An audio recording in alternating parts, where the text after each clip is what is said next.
बिहार में भी आया नीतीश गया नीतीश ये शुरू हो गया। तो इसीलिए अब एक बार गया तो उसको जाने दो। अगर कभी गलती से फिर तेजस्वी के पास आकर, राहुल जी के पास आकर पूछने लगा तो कम से कम लोगों के हित में तो मत लो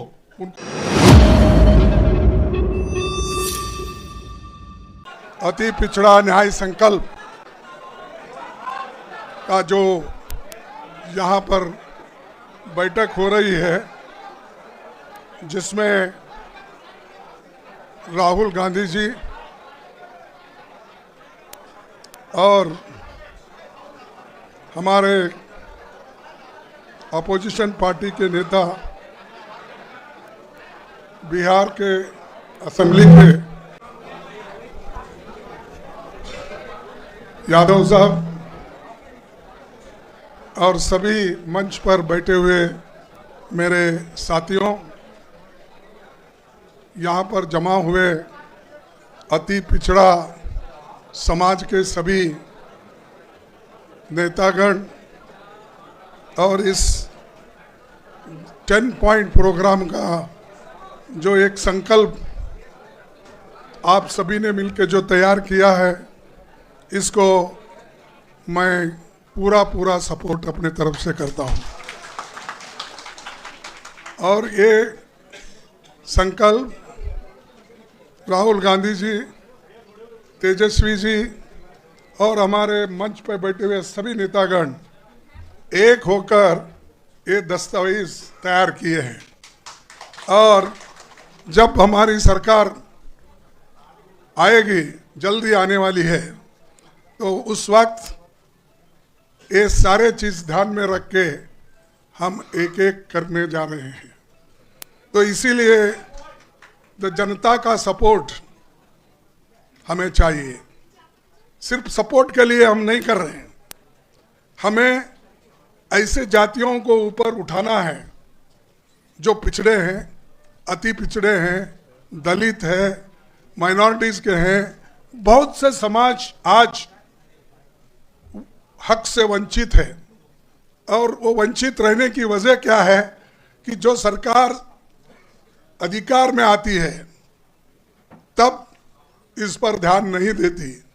तो इसीलिए आज सभी नेताओं ने ये ठान लिया है कि 10 पॉइंट प्रोग्राम हमारी सरकार आने के बाद हम इसको इम्प्लीमेंट करेंगे। तो ये बहुत ही बड़ा फैसला हमारे लोगों ने लिया है। इसीलिए मैं तमाम उनको धन्यवाद देता हूं। कोशिश करके जो उन्होंने जुटाया है बहुत से मुद्दों को, वो बहुत ही इम्पोर्टेंट है। तो भाइयों, ये जो अब है सरकार, ये पहले आया राम गया राम बोलते थे, ये पहले आया राम गया राम हरियाणा में शुरू हुआ। अब यहाँ पर जो है बिहार में भी आया नीतीश गया नीतीश ये शुरू हो गया। तो इसीलिए अब एक बार गया तो उसको जाने दो।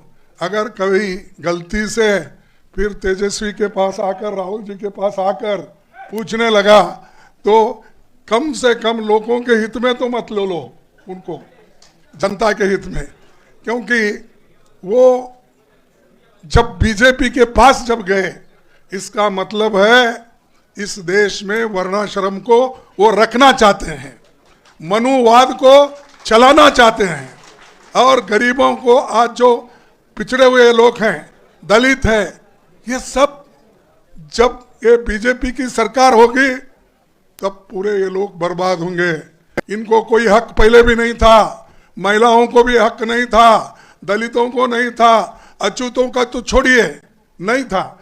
लेकिन जो लोग समाज के नाम से, जो लोग अपनी आइडियोलॉजी लेकर बहुत बातें करते थे और सोशलिस्ट पार्टी के उसूलों को लेकर बात करते थे, वही लोग जाकर आज बीजेपी के झोले में गिरे हैं। तो इसीलिए आपको ताकत से लड़ना है, आपके हकूक के लिए हम आपके साथ हैं। इतना ही कहते हुए मेरे 4 शब्द को समाप्त करता हूं। जय हिंद, जय बिहार।